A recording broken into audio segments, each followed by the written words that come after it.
protect it, and stop using politicians' words like comprehensive immigration reform, which means I don't intend to do anything about the problem. That's exactly what that means. Build our fence, get the manpower and resources we need, and we can solve this problem. Thank you. Next question is from Mr. Michael Mayo and a host of other Tucsonans, all of whom want to know what sacrifices are you willing to ask Americans to make in order to get these spiraling debt under control?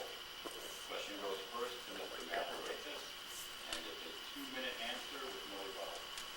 I don't think there has to be much sacrifice asked of the American people if we respond to our dilemmas and our problems in the correct way.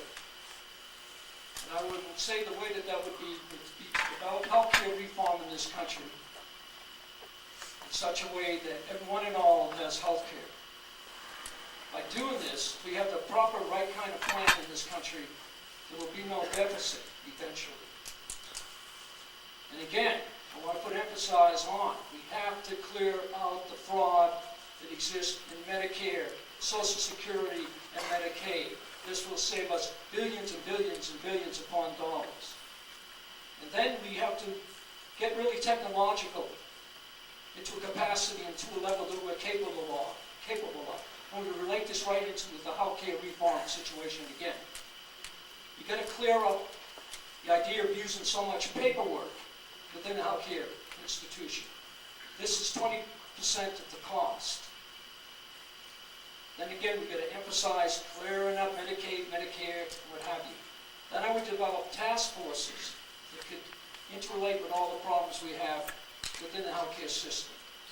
See the people that get the proper medications. See the people that have Alzheimer's, the 6th greatest contributor to death of Americans. Have people working as companions. See to it that we find out why our minorities are so low on the totem pole of longevity. So I hope you get the picture. Just by doing all these things, millions and billions of dollars could be saved, and we would not have to put such a strain on the American people. And if I had more time, I could give you more other ways in which this can be done. But I think you get the picture. Just think of taking out the fraud of Medicaid, Medicare, and Social Security. Just think about reducing the paperwork. And just think of getting the electronic system within healthcare going now. It only functions at the 8% level. Thank you. Mr. Kelly, what sacrifices are you willing to ask Americans to make? The American people have sacrificed enough. The American people don't need to make sacrifices. It's the federal government that needs to make sacrifices.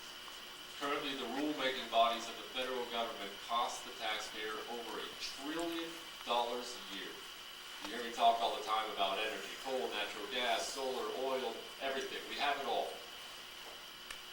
Do you know how many new coal plants are currently being built in the United States of America, which is 45% run on coal? Our power grid is 45% coal. We have 0 new power plants being constructed right now. 0. And it's not a mystery. It's not, there's not any confusion as to why. They've been very honest as to why. Because the EPA's new regulations have prevented any coal plants from being built. That should frighten everybody of every party sitting in this room and listening on the radio. The American people don't need the sacrifice. It's the federal government that's put us $16 trillion in debt, not the American people. It's the federal government that apologizes for this nation overseas, not the American people. The American people have sacrificed enough. We need a government out of the way and out of our lives. Stop punishing success. Stop demonizing even that word millionaire and billionaire. I hope that for my sons one day. I would hope that's something to admire. When our biggest criticism of the likely Republican nominee is that he's successful, that's a shocking place to be in this nation. We will stop President Obama's anti-jobs agenda, and we will get the American people back to work. Thank you. Mr. Barber, sacrifices. Well, I think there may be one thing here that we just agreed on, and that is that the American people have sacrificed enough. Middle-class Americans have stagnant wages. They're facing unemployment and underemployment and foreclosure. Those men and women who put on the uniform for this country have sacrificed a lot in Iraq and Afghanistan. And our veterans who are coming back without proper treatment for post-traumatic stress disorder and for traumatic brain injury, they have sacrificed a lot. Our students in schools where we have cut the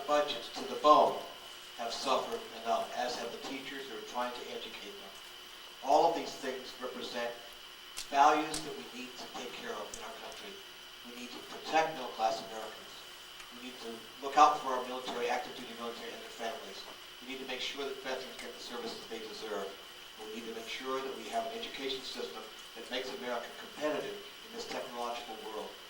So what can we do? The budget and the deficit have to be dealt with. I've got 4 grandchildren, and I don't want to see them saddled with a debt deficit that they will have to pay for when they become adults and start working.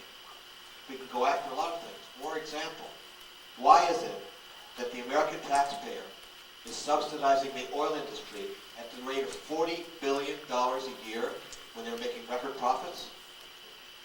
Why are we doing that? We need to take a look at tax policy to make sure that it's fair and that the people who have been squeezed do not have to sacrifice more. Those who are making billions need to pay their fair share. You know, when the wages difference between the person on the floor in a company and the person at the top is now 345% higher than it was 4 years ago, we need to do something. We need to look out for people who are on Medicare to protect them from fraud and abuse, which is $1 billion a year problem. There are plenty of places to cut services and to cut the government to get us back on track. Thank you. Mr. Kelly, were you indicating you wanted to use one of your cards for a challenge here? Is that a non-challenge question? That's a non-rebuttal question. Forget it, I'll use one. Go for it. Fair share, profits. Again, these are words that are used in Europe. These are words that are used in Russia. Profit is not a bad word. I hope every person in this room, every person listening on the radio gets up tomorrow morning and goes out and tries to make profit. Because profit is how you feed your family. Profit is how you pay your mortgage. It's how you purchase that health care that you're going to need one day. Profit is not a bad word in this nation. And it's also factually incorrect to say the oil companies are subsidized by the taxpayer. They pay the exact same in taxes that every other company does in this nation. So to continue to demonize companies that make profit, do you think that's the best way to bring down $4 a gallon gasoline is to have the federal government assault that industry? I think the federal government should step out of the way of that industry. We're currently only using 2% of our offshore drilling capability. That tells me the government is stopping oil production in this nation. Thank you, and the audience is admonished, we want to hear from the candidates, not the audience. The next challenge is from Mr. Manalakis, and then Mr. Barber. Wait. Close enough.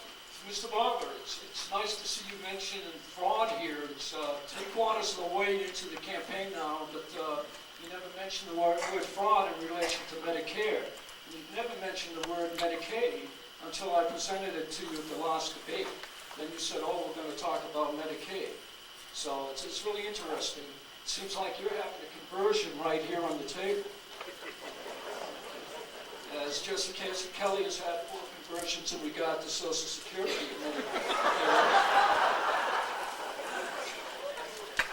I'm glad that I can have such an effect. I am very much interested in producing conversions of that nature.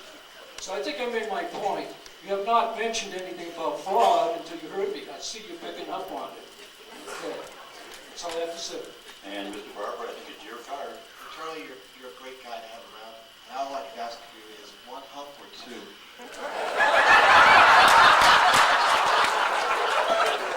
I have to have the troops decide that. I've been talking about Medicare fraud since the beginning of this campaign. I've worked with people who are on Medicare, and I see what has happened to them when providers fraudulently bill the federal government to the tune of about $1 billion a year. We're finally cracking down on it. We should do more. $500 million was found in fraud in Florida just a month ago, and the indictments and prosecutions hopefully will retrieve that money and the assets that are taken. So yes, we have to cut down on fraud wherever it exists. We have to consolidate government agencies that are duplicative, like 20 job programs. We can do better. We can bring things together and save money. But in the end, it's about fair play. The American middle class have paid their fair share. It's time for the people who've made the most money over the last decade to step up and do their part. Thank you.